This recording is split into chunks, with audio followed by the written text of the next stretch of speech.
Hi, everyone. Thank you for coming. We are Dinara and Christus, Morley House together. We have some people joining online as well. They see the same presentation. So we'll talk for about 20, 30 minutes about precisely the topic you see here. And then we'll take questions because we would like to have it as an interactive discussions. And people online can type the questions. You please feel free to say the question. The multiple artist books as a means as a tool of redistribution of power in art. That's the topic that we're very invested in because it helped us a lot the way we started and the way we are practicing art at the moment. And actually, it has three levels for us. It has a personal level, it has a group level, collective level, and then it has the sort of more societal level.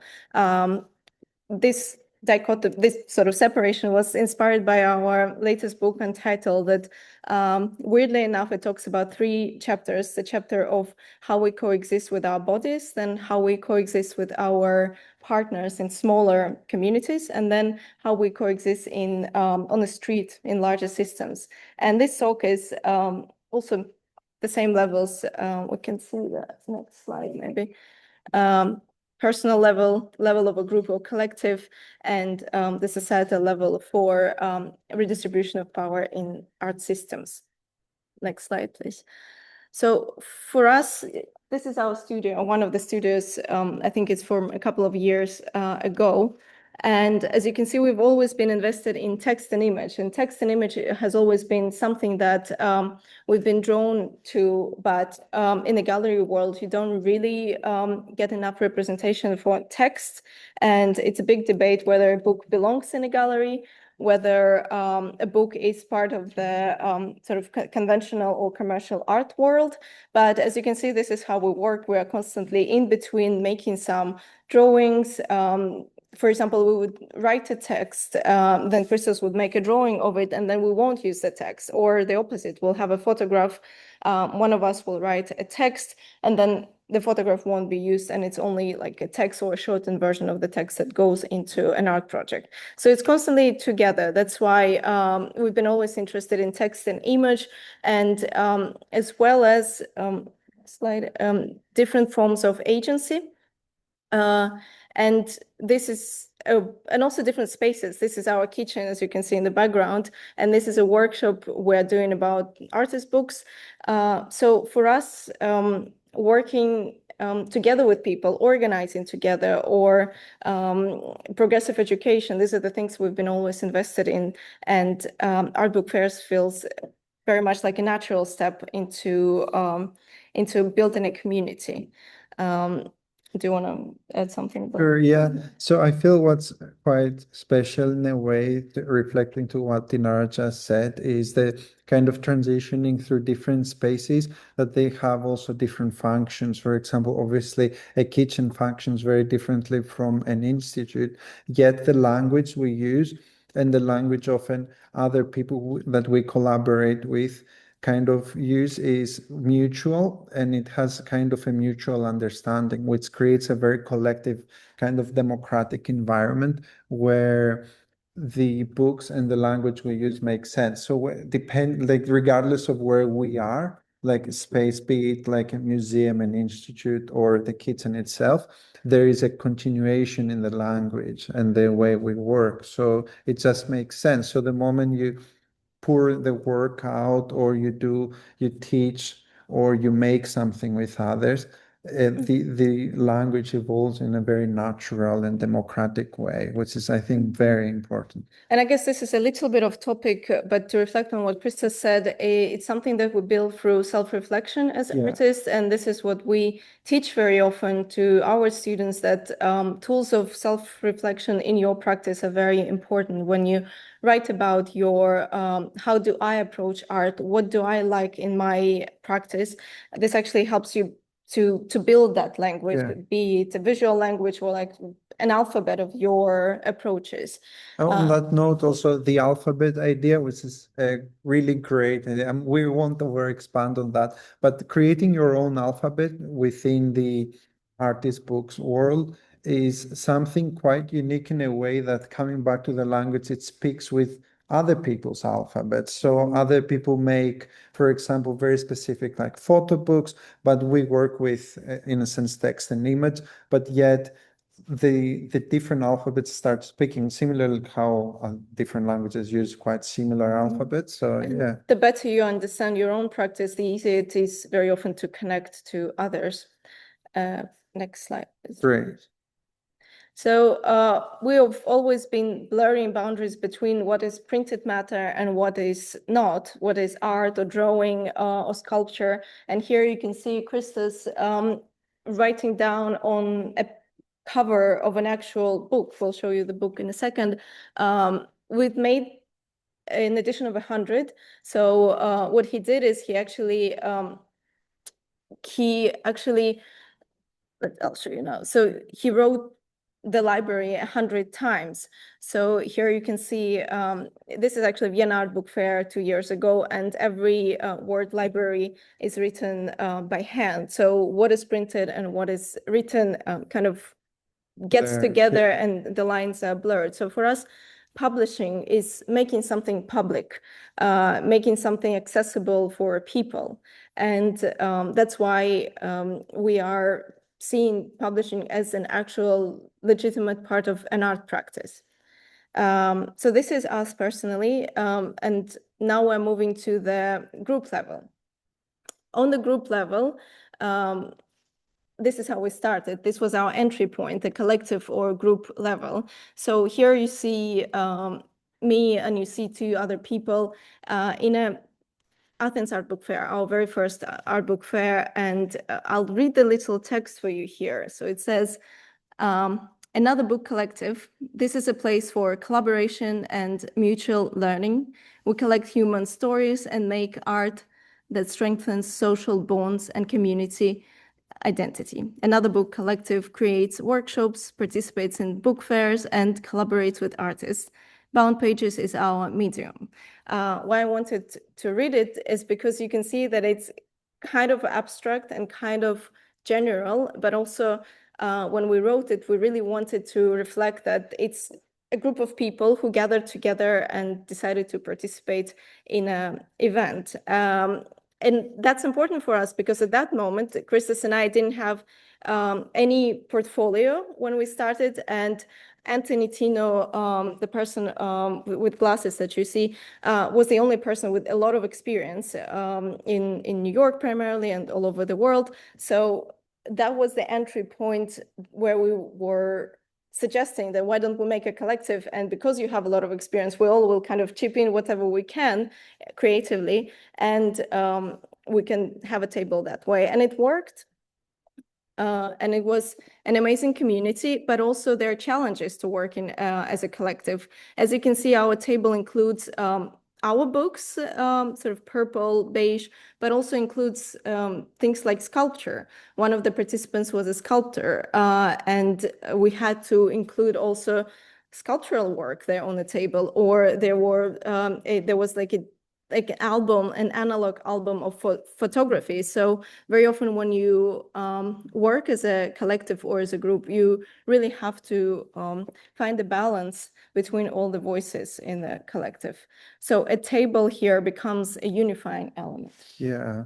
And I feel, coming back to that, this is something that we pay particular attention to in our tables in terms of curation and how different materials actually come together. And in a sense, this kind of quite two-dimensional shape of the table itself, the surface, becomes like the gallery space in a way of how do you curate those objects and how the viewing experience is kind of perceived from the other side of for the audience, and what kind of books you put out, how many copies, and all these things. And it's always not only a challenge to unite the work, but also to unite the people, because everyone brings their own character to the table. And sometimes it's easy, sometimes it's very challenging. So I guess it's just a very productive work in terms of being artists together or coexisting together, but just don't want to romanticize it too much. It comes with challenges, and sometimes these challenges are good. Sometimes, next slide, something beautiful comes from the challenges.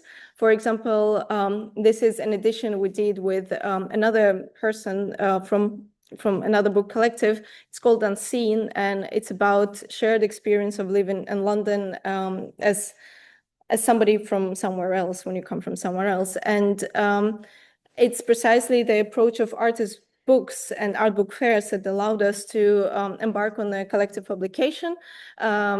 So we walked around London and documented spaces which are usually unseen. And there were many drawings. Christos and the other participant, David McEwen, were doing drawings, and I was writing diary entries. And then there was a challenge of uniting all these drawings because the style is very different. And Christos found a way of uniting them through. Steve, do you want to Yeah, with the different dots, because every single drawing looked as if it was done like from different planets. So we felt that it doesn't really feel like it's being put together. But apart from like aesthetically unifying the whole thing in terms of the graphic design, what was very important is because it was a very collective project, not to know actually who is the author and not to prioritize authorship rather than the work in itself.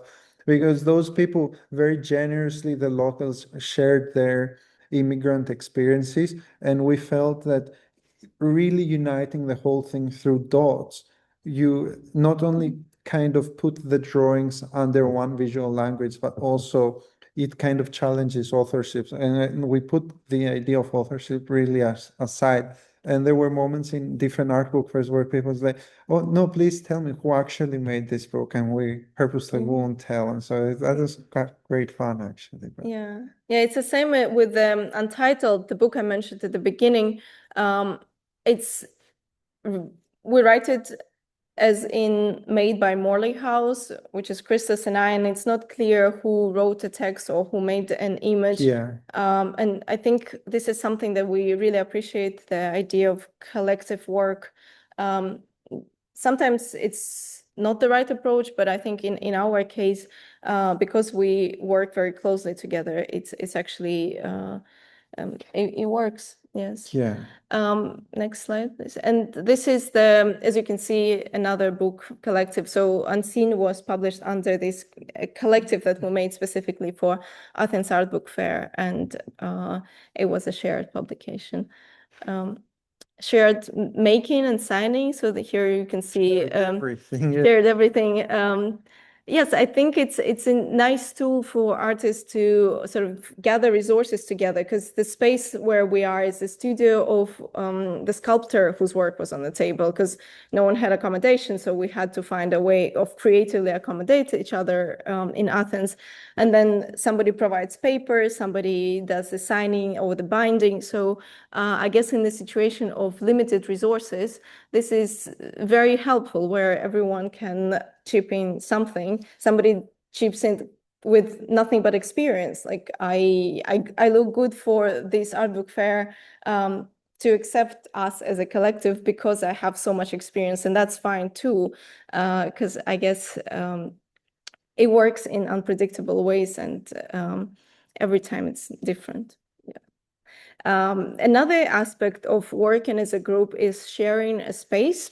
So here you can see Chris's printing and me then doing the binding for the library in, I think it was in Central St. Martin's in London. They have a shared print space, but I think around the world you have many sort of rooms where equipment is available and you pay a fee, or you found your way somehow. Like here I'm not a student, but I've somehow found a way to access this student print room. It's challenging as well, especially if you're, for example, doing the binding and there are like 5 people next to you working on a book project. But at the same time, this equipment is precious, and I think having some access to it, even in this form, is useful. Do you want to say about this? Kind of. I become quite freakish when I look at the these two photographs because I was meant to do the binding and it was a total disaster. And then Dinar came and And everything worked out. That was in this photo, Yes. I also look anxious because the person who runs the workshop, the gluing machine broke, so we couldn't glue the binding. And she was like, and we were preparing for off print, I think. And she's like, you can do it all by hand. And she gave me this brush, and it's an edition of 100. And she told me that I should glue all the spines of every book, and it's no problem. You just do the glue binding by hand. And here I'm preparing myself for the binding. We're moving to the next level, right? Yes. Third. We're moving to the societal level. And here for us, what's very important is the idea of a table as a democratic means of representation. And first point we wanted to make is the point about diversity. So any kind of diversity. This photograph is from Inventory Fair, June 2024. They had a very intense program of events simultaneously. Yeah, the co-founder, Ben Goulder, is New Dimensions in here at the fair. Yeah. So they had a program running, and this one is a panel which is called by Bookworks, and the panel was called "What Did You Do?" and it's about activism in publishing world. And we had a conversation with our friend Michale Spichler, who is the founder of Misread in Berlin, where I said to him, "Oh, Misread is a very diverse fair," and he answered something like, "It's diverse only if you make it diverse, if you actually work on something being diversified." And this is something that I kept coming in mind to, that diversity doesn't happen unless you take action. Writing just on it. Yeah, on yeah. the press. It's not that, you have an open call and people just show up, different kinds of people from all walks of life, all backgrounds. They don't. You actually have to work on that. And that was an interesting observation I wanted to share with you. And the second, yes. Yeah. And the second point about the societal level is the accessibility. Very often, if you haven't participated in the fair, look for scholarships. So many fairs have a scholarship for starting artists or emerging artists. I think we got several times when we just started a scholarship for participating in fairs. And this is something that you should consider, because tables sometimes are expensive, or collective tables where there are people who bring just one publication, and then the staff of the fair manages the table. And the photo that you see here is from Chris Neophytou, who is a photographer and an artist based in Birmingham. That's from his imprint called Out of Place Books. And he's very, very experienced in art book fair world. And he told me he makes photo books primarily, and he told me that a photo book for him is like a small portable gallery, because many people are afraid actually of the gallery world. It feels intimidating to go into such an established place. It feels too fancy. And when we do workshops, we often hear the same feedback from people, that going to a gallery feels intimidating, going to an art book fair doesn't. Zine fair, something like where you can see people talking, people exchanging things. In a way, we've been joking with our neighbors at the fair that it's a bit like a market in a good way, where you directly interact with a seller, with a producer of things. And so this idea of a book as a portable gallery comes from Chris Neophytou. And I think this is something that we wanted to share with you. Yeah, and what's really great with Chris's project is that he's in a sense publishing house called Out of Place Books. Chris has been a really great, I think, example for everyone in terms of bringing people together. And each book is like a portal to a different place. His practice has a particular focus to the diaspora, particularly around the region of the Mediterranean Sea. So there is a lot often about like different conflict zones, and places where trauma has taken like kind of shape, and it's been going on for years, different places. And each book feels like a small gallery, as Dinar said, like a portable space. And many people kind of relate to that work. And This there is Chris. Yeah. This is Chris. It's just to show, this is at Bound Art Book Fair in Manchester 2 years ago, I think. And it's just to show that there is an idea of a community. And even if it's feels like there's a hard entry point, but Art Book Fair is way more accessible than accessing a gallery, I would say. And right now, at the moment, there's a central photo book fair that Chris Neofito is organizing in Birmingham, and this is their cover, goes simultaneously with Vienna, so we were conflicted where to participate, and we are here now. Yes, I guess that's. Do you want to add to this one? It's in Birmingham. It's okay. Next slide. So the last point about the societal level is about how publishing is becoming more and more of an art medium.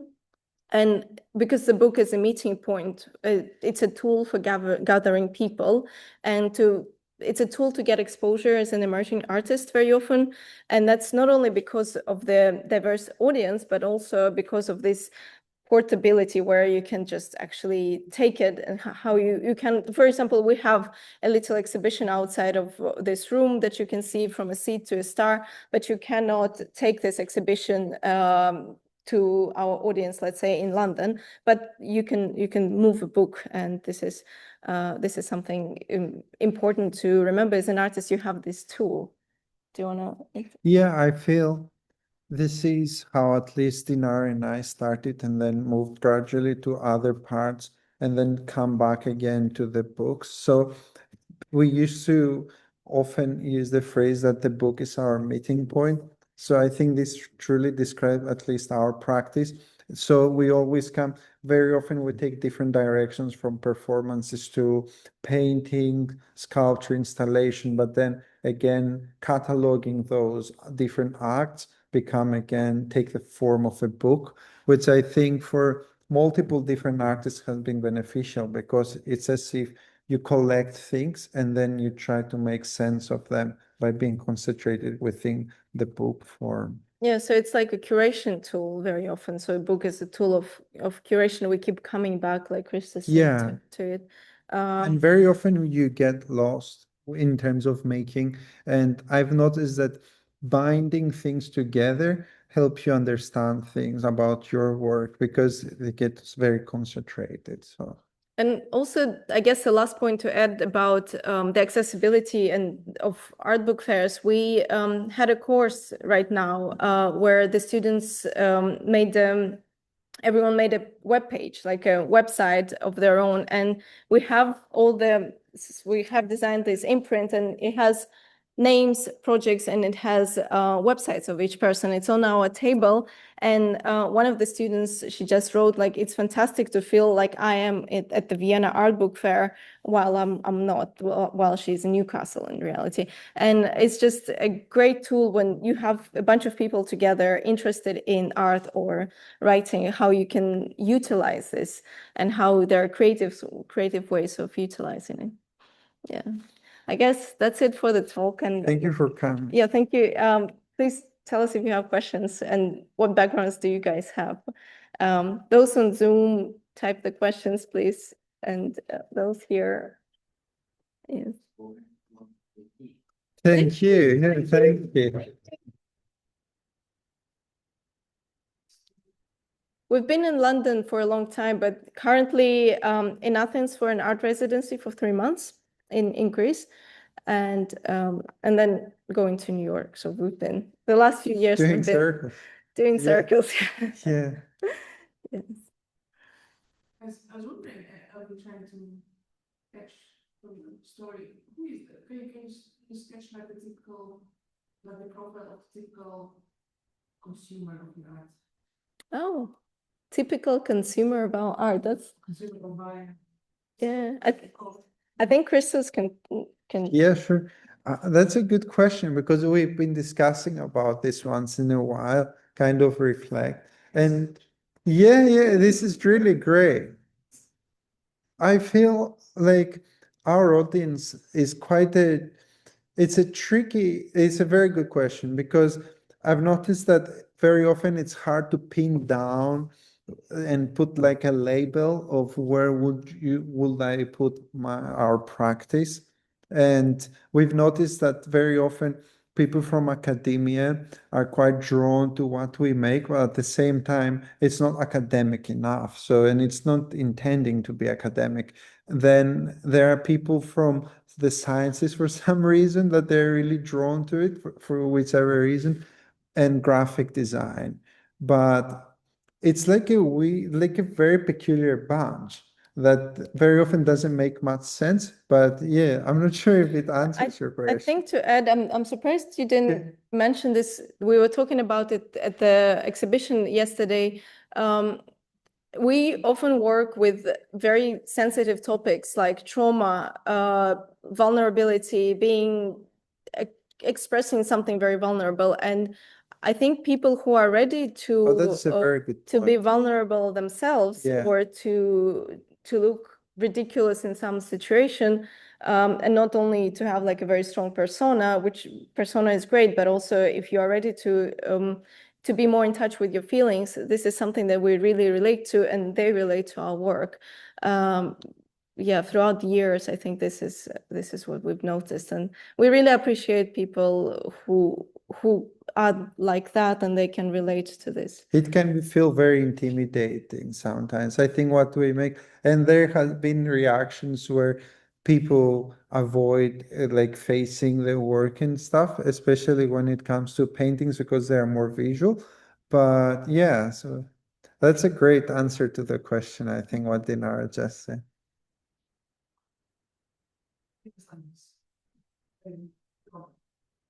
Fair, yeah, fairs, but also we collaborate with museums a lot in terms of, for example, the library was made at the Henry Moore Institute in Leeds, which is the biggest collection of books on sculpture, and they do exhibitions around contemporary sculpture, how sculpture is not New only perceptions. Yeah, new perceptions. So we would do, for example, a series of workshops with them, and the library was a book made for them, and then a series of talks. So we work with institutions quite a lot. Yes. That's the business model. Yes. Yeah. Yes. Yeah. Teaching, yeah, exactly. yeah. Yeah. Yes. And teaching is very important for us because I come from the education background, literature and education. Chris comes from architecture. But I know many people teach, but for us, it's something very, very deep in terms of how we connect with people. And yeah, I think that this is one of the core elements of our practice because we also get a lot of inspiration from interacting with people. Yeah.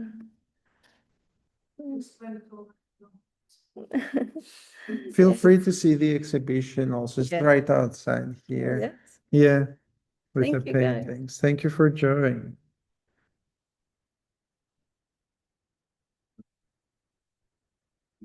You're about the beginning or something discovered throughout doing workshops and Can I answer? Yeah, go I ahead, think of course. I've been thinking about it. We've started with playing a lot because we first met.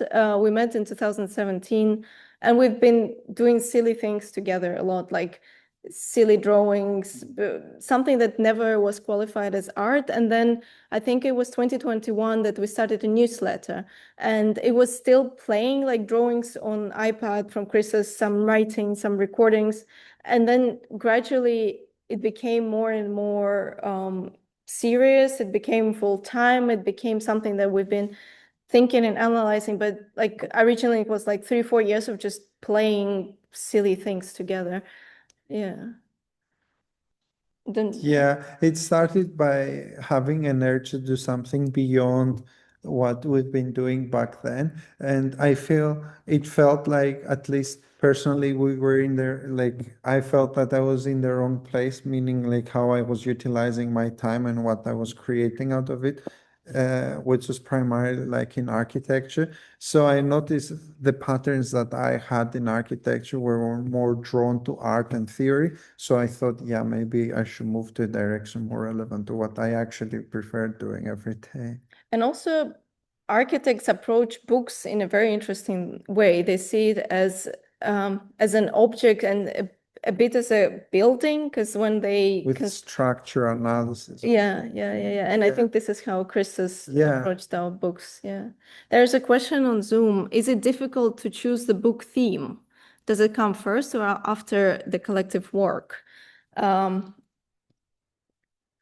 Only great questions today. Yes, book themes come. I The- don't think we think of, oh, we should make a book. Yeah. But for example, Dinar and I have also, through the education part, like where we teach, we've talked a lot about how do you catalog and maintain your ideas. And this is where the book ideas come out, the theme in itself. It's like through a small sketch or like a written phrase. And then this evolves within the practice. And it's like a sprout. The book comes out at some point. Yes. I think like you create the container, you create sort of a soil, and out of this, Yes. a book is born. Or sometimes, I don't know, Yeah. it's not born. Like Untitled has been a very difficult project to work on.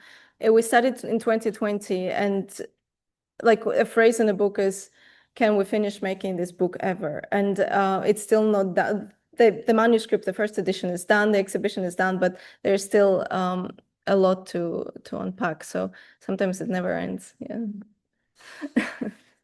Yeah. How much would you say you research all the content? How much research do we, Yeah. how much research, how much making, right? I think that's a very tricky equation, that you have to be very careful. That's because the more weight you give to one thing, the other. I would say, I'll tell you what we actually do and what I think we're supposed to do. So what we actually do is, I think we do like a 35%, 40% research and 60% making. And for me, at least, the equation would be 15% research maximum and 85%, yeah, 85% making. So I think because I work mostly on the writing side, I'm very careful. I read a lot constantly, but I'm very careful with not going too much into research or into Yeah. reading too much, because then it's hard to write. So I think that like when I work on a writing project, I would even just not read. Like very often you talk to your artist friends and they would suggest you references, and this is relevant, this is relevant. Making is the But key. sometimes you're just like, no, Yeah. like you And put them making, yeah. into your container, but you don't use them actively, because otherwise It overtakes. it overtakes like the inner voice, something inside. Making is the only way. You have to make and primarily make bad work, because making good work pulls you down, because you end up being very harsh to yourself and you end up not making anything. So I think constantly making is what leads you to have like a visual language, a way of doing stuff. So you wanted to ask a question, Olga, I think.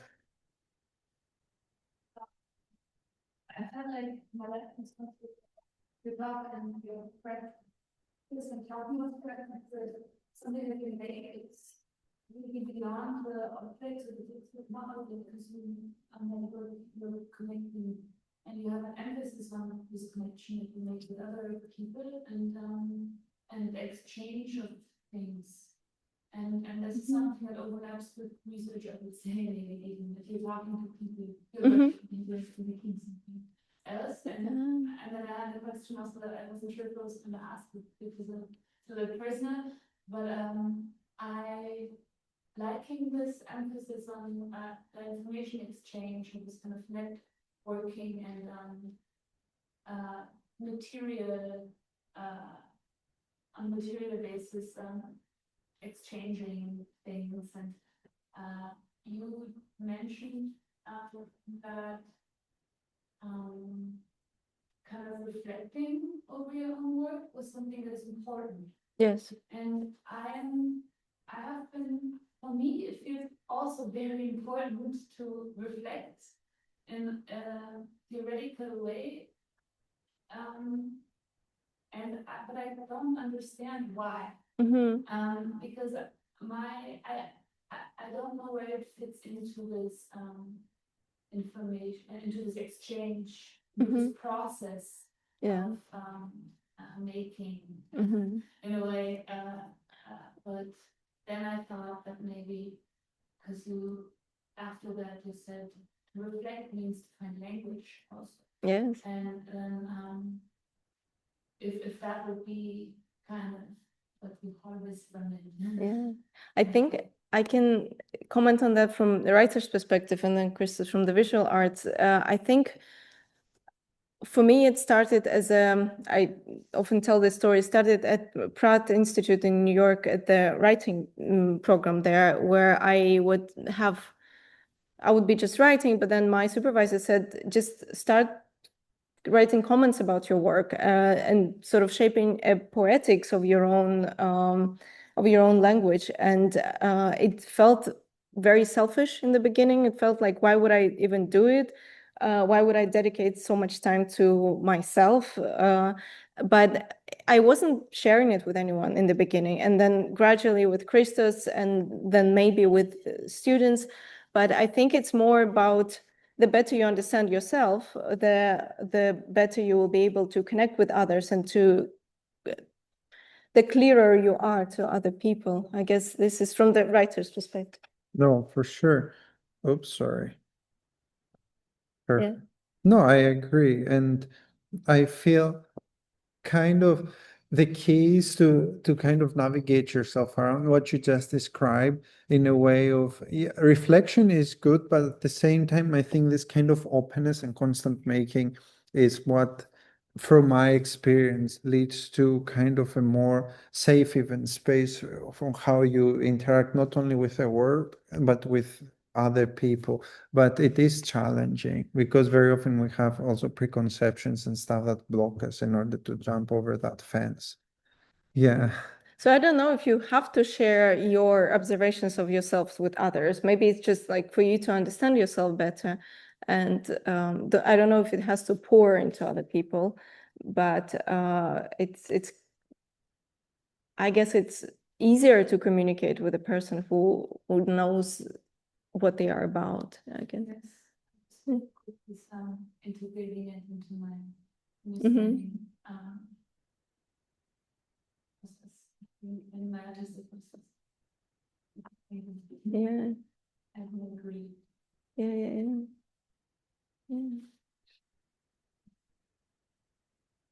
Thank you all for coming. Thank you Yeah, all it's for great. coming. Yeah. Thank you.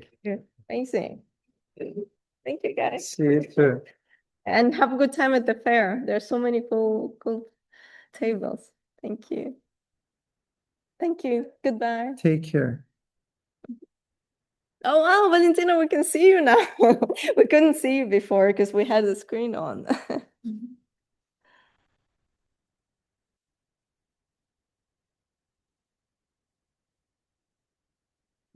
Thank you. Yeah. Oh, thank you. Thank Yeah, you. so Yeah, good to we'll see you. go back to our table. Thank you. Yeah.